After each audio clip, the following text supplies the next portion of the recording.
قلبي للمدينة لرسول الله فاقتفى القلب حنينا طالبا. Kashmir, Hindistondan savol.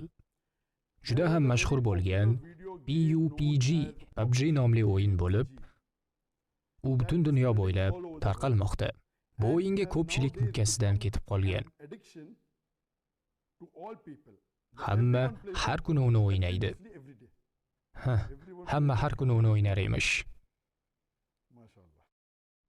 Yaqinda ushbu video o'yinning yangilangan versiyasi chiqdi.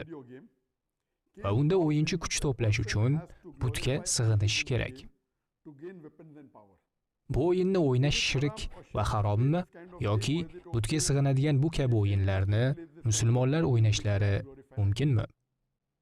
Shunga o'xshash savol Abdullohdan. Savol New Jersey, Amerikadan ham kelgan. Video o'yinlarini o'ynash mumkinmi?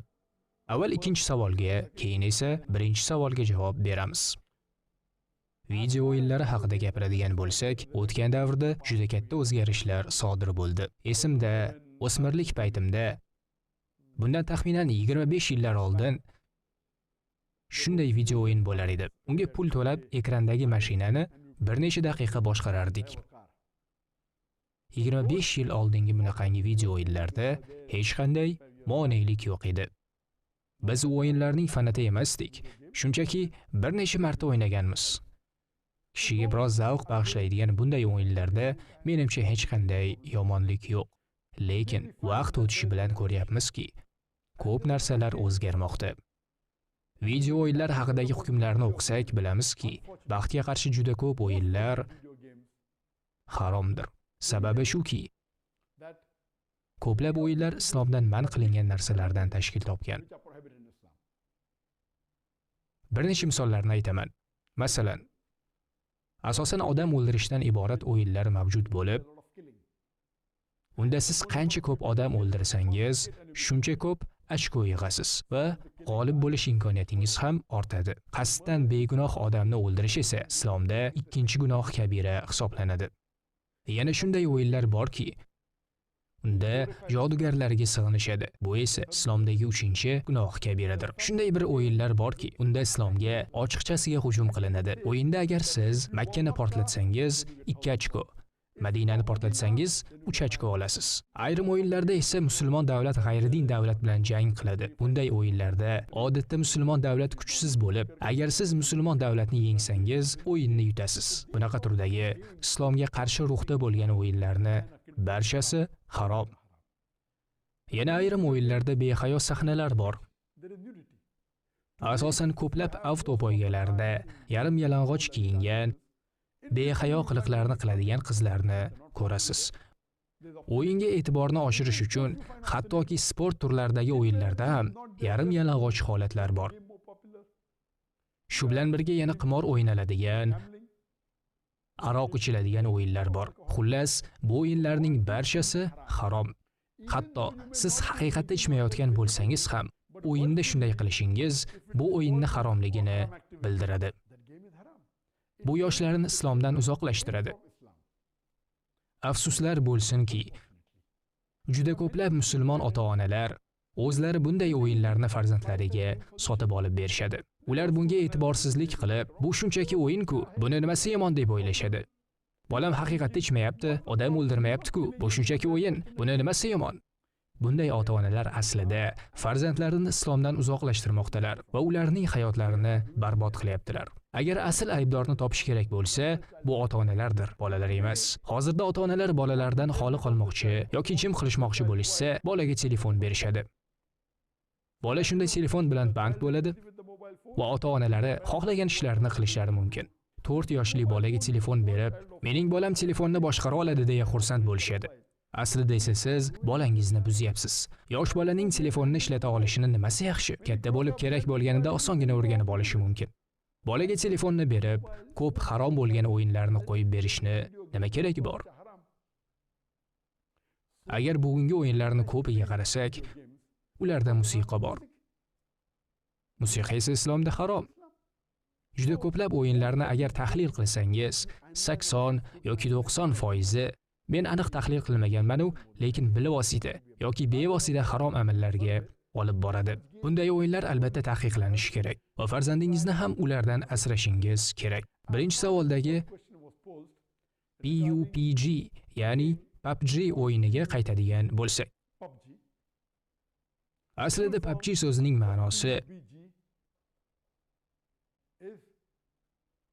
keng maydondagi noma'lum o'yinchi ma'nosini bildiradi. Ko'pchilik o'yinni o'ynaydiganlar hatto buni bilmasalar ham kerak. Ammo men bu o'yinni o'ynamayman.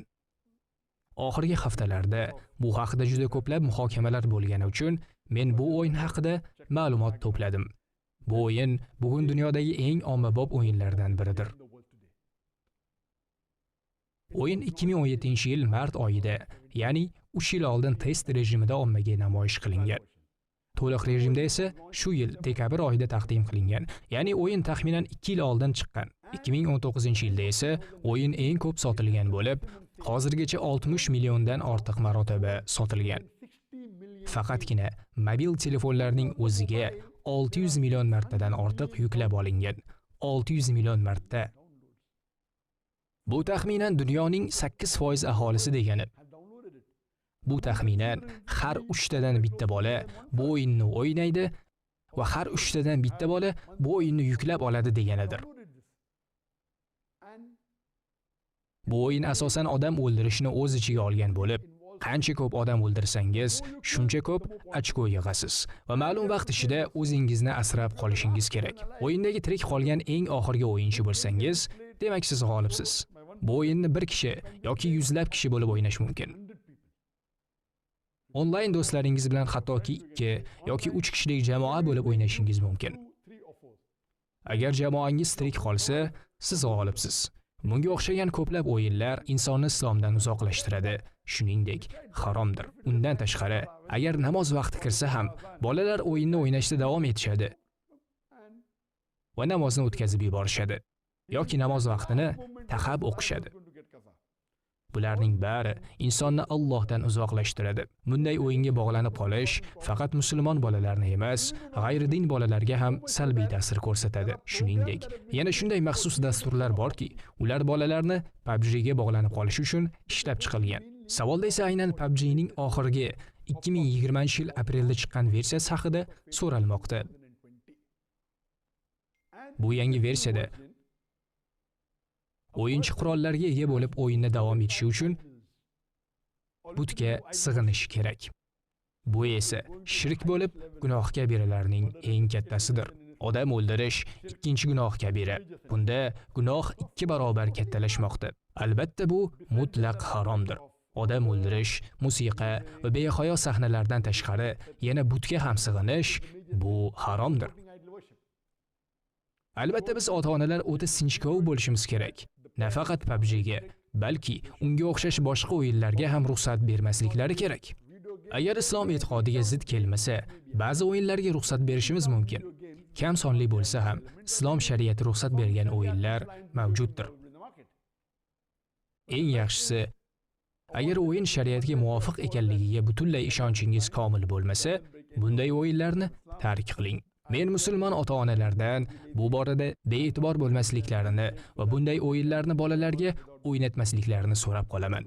Siz farzandingiz hayotini barbod qilyapsiz va shu bilan birga o'zingizni ham. Chunki jannatga kirishning yo'llaridan biri bu dunyoda ortimizdan qoluvchi va haqqimizga duo qiluvchi taqvodor farzandlardir.